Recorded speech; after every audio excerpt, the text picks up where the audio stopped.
हमारे माँ बाप ने मरने से पहले हमसे कहा था कि सोहन को उसका हिस्सा जरूर दे देना, और हमने पूरी ईमानदारी से सोहन को उसका हिस्सा दे दिया।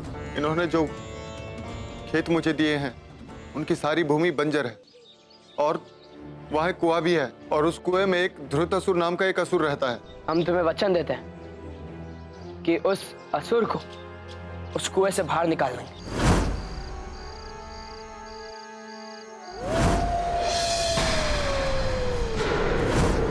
सत्य पता करने के लिए मेरी सहायता करोगे? अवश्य करूं। बताइए क्या करना है? चलो मेरे साथ, सब बताता हूँ।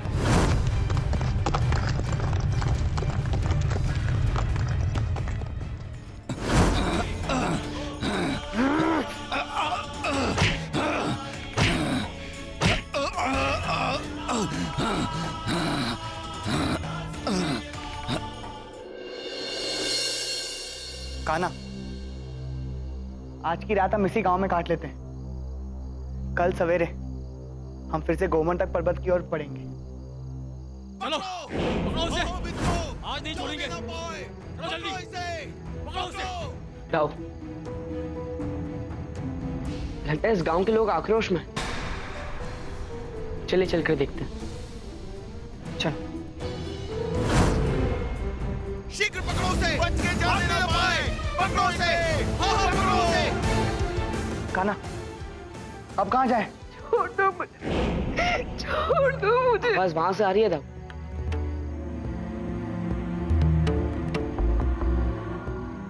छोड़ दो मुझे, छोड़ दो मुझे, छोड़ दो। दया करो मुझ पे। दया करे? जब गांव के 5 बच्चे खा गई तब तुझे दया थी? बच्चों को खा गई? क्या कह रहे हो तुम? हमने पहचान लिया तुझे। तू डायन है, डायन।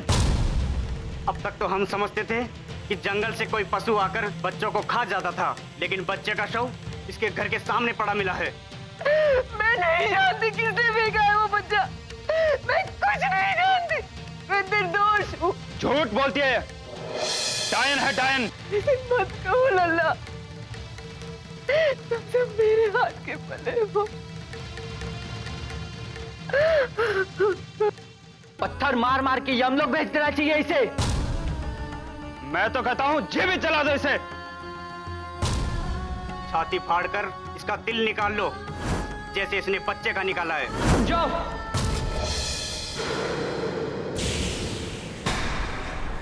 जो इसके प्राण लेने पे तुले हो तुम सब? ये हमारे गांव का मामला है।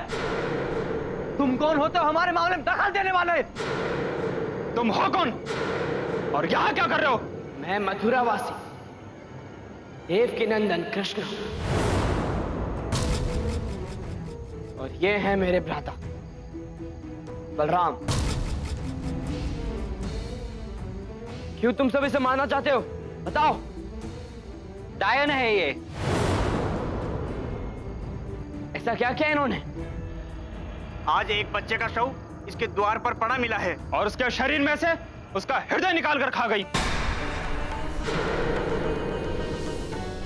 बेटा, मैं निर्दोष हूँ। मैंने कुछ नहीं किया। मैं एक दाई हूँ। इनमें से यहाँ जितने भी लोग खड़े हैं, इनमें से अधिकतर का जन्म मेरे हाथों में हुआ। मेरी गोद में खेल कर ये सब बड़े हुए हैं। चिंता मत करो माता, कोई तुम्हें कुछ नहीं कर सकता।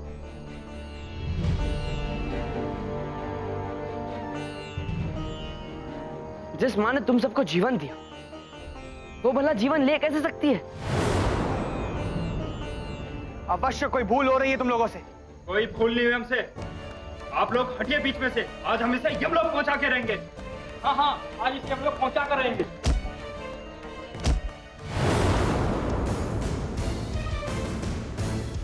किसी ने भी एक भी कदम आगे बढ़ाया तो उसके परिणाम के उत्तरदायित्व वो खुद होंगे। ये मेरी देवकी नंदन कृष्ण की घोषणा है।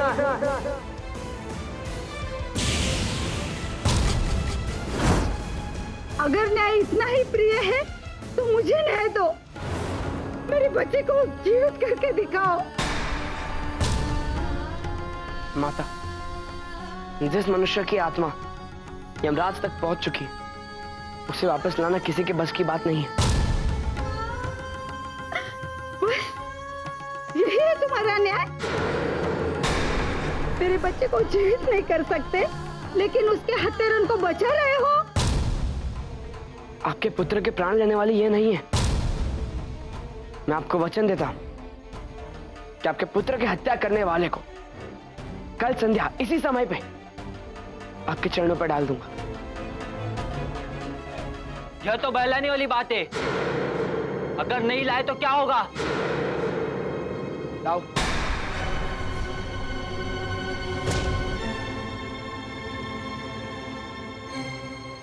मुझे श्री कृष्ण पे भरोसा है। मैं कल तक इनकी प्रतीक्षा करूंगी।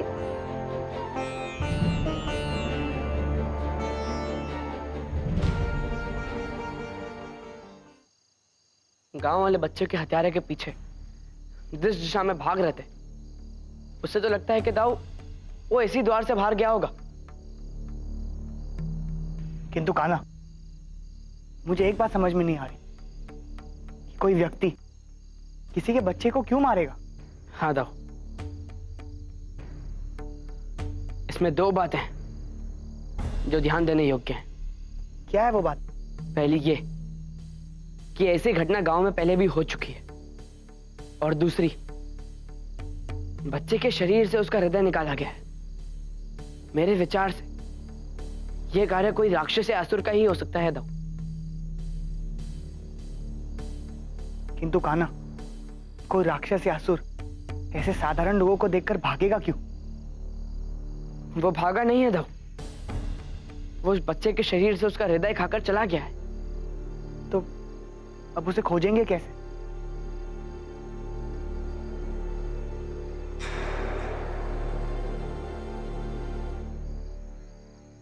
दाऊ, ध्यान से सुनिए। यहां पे दो चीजें हैं। पहली, वायु के अंदर किसी जल में रहने वाले प्राणी की सुगंध है, और दूसरी कमल के फूल की। बिल्कुल सही। इसका अर्थ यहां आसपास कोई जलाशय या सरोवर है, और उस असुर का उससे कोई सीधा संबंध है। अब मुझे विश्वास हो गया है कि तुम कल संध्या तक उस बच्चे के हत्यारे को उसकी मां के चरणों के आगे डाल दोगे। डालना ही पड़ेगा दाऊ। अब एक और पापी के कर्मों का दंड देने का समय आ चुका है।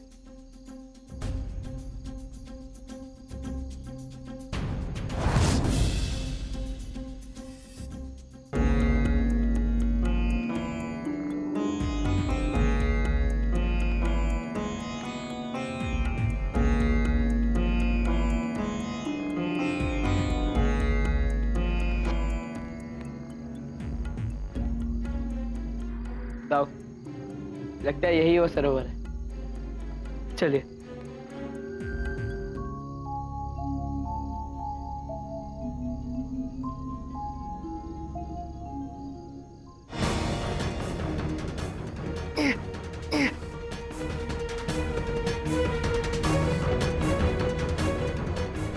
कान्हा, ये क्या हो रहा है? दाऊ, लगता है मायावी सांप है। अब वहां से बाहर आइए दाऊ। कैसे करूं? मैं हिल भी नहीं पा रहा हूं। इन सांपों ने मुझे जकड़ लिया है।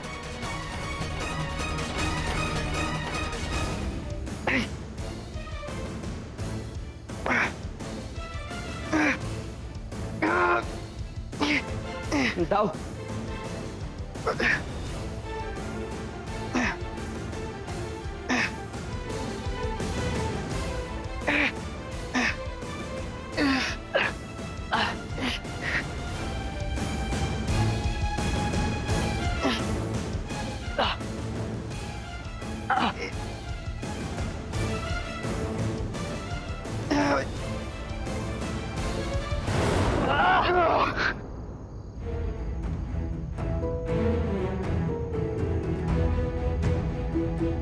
कान्हा, उन सांपों ने तो ऐसा जकड़ा था मुझे कि वहां से निकलना असंभव लग रहा था।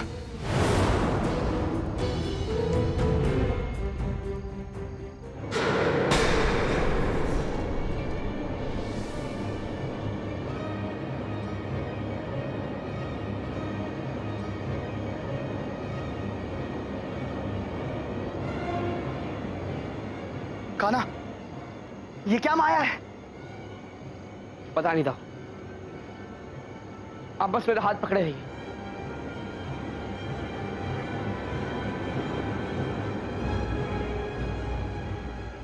कान्हा, मुझे चक्कर आ रहा है। मुझे भी दाओ। दाओ।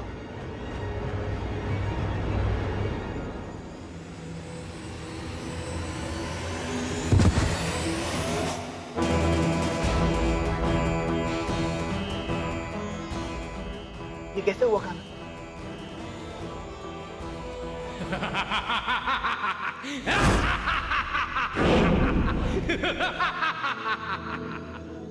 कौन हो तुम?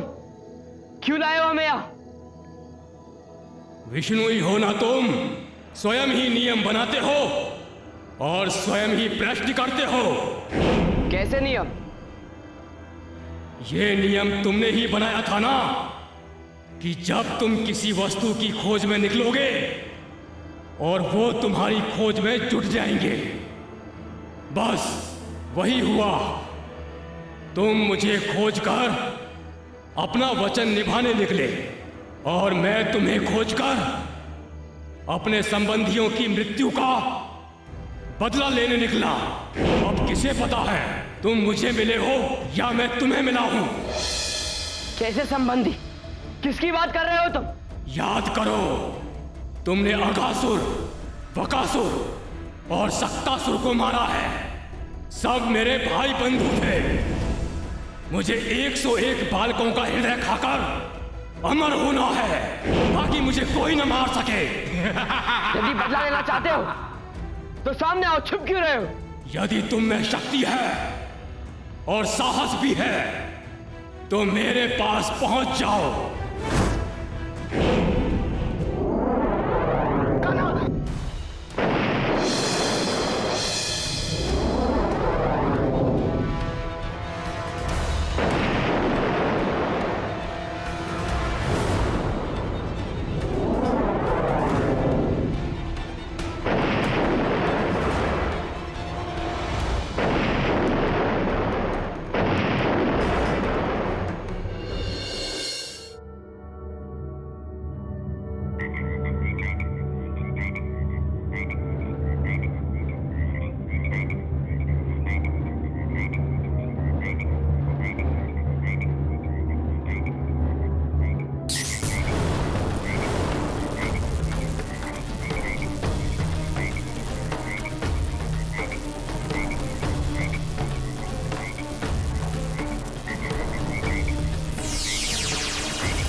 कान्हा, अब यहाँ से आगे कैसे जाएंगे? इस दीवार पे कोई ना कोई द्वार अवश्य होगा दाओ। हमें उसे खोजना पड़ेगा। चलिए।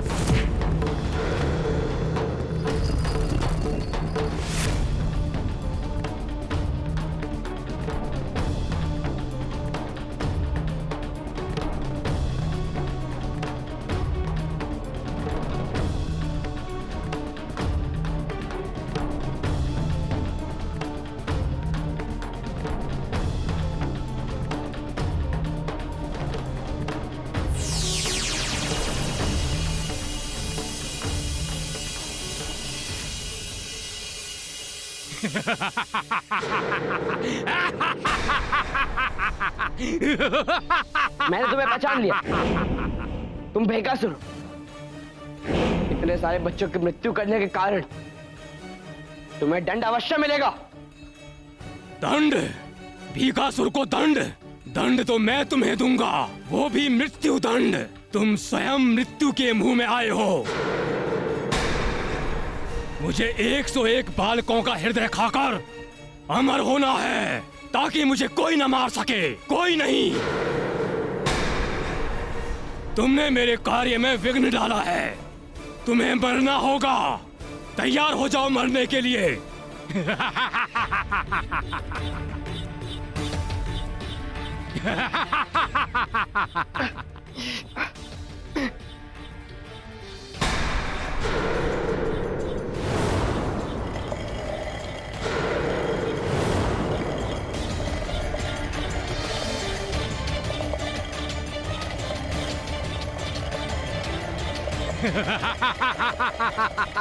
जाओ।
जाओ। ना भूमि पर ना जल में इस पर कोई प्रहार काम नहीं कर रहा, किंतु वायु में इसको पत्थर लग गया। अवश्य इससे कोई सिद्धि प्राप्त है कान्हा। हाँ दो, यदि इसे मारना है तो वायु में ही मारना होगा। आखिर चाहते क्या हो तुम? मैं क्या चाहता हूं? तुम्हारी मृत्यु।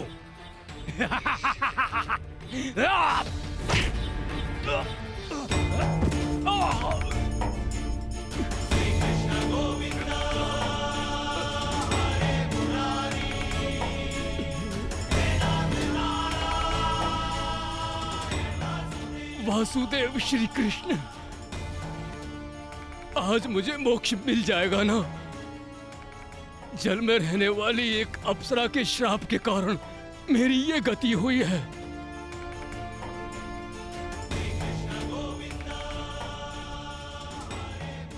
मेरा उद्धार आप ही के हाथों होना है श्री कृष्ण। मेरा उद्धार करो श्री कृष्ण, मेरा उद्धार करो। तुम्हारा उद्धार तब होगा जब तुम सारे गांव वालों से अपनी माफी मांगोगे। मुझे स्वीकार है।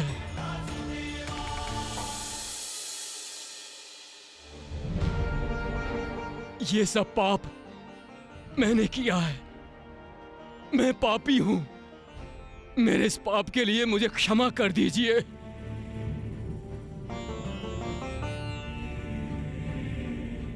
हे श्री कृष्ण, मुझे मोक्ष प्रदान करो। मुझे मोक्ष प्रदान करो प्रभु।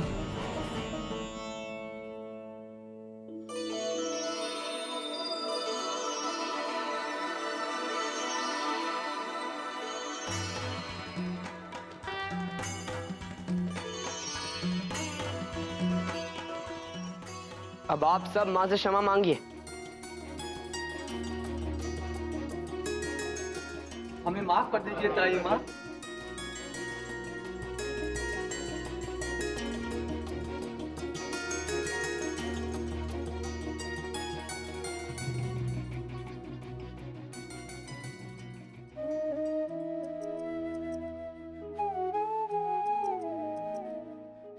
आपका बहुत बहुत धन्यवाद प्रभु। किंतु मेरा बच्चा वो तो चला गया।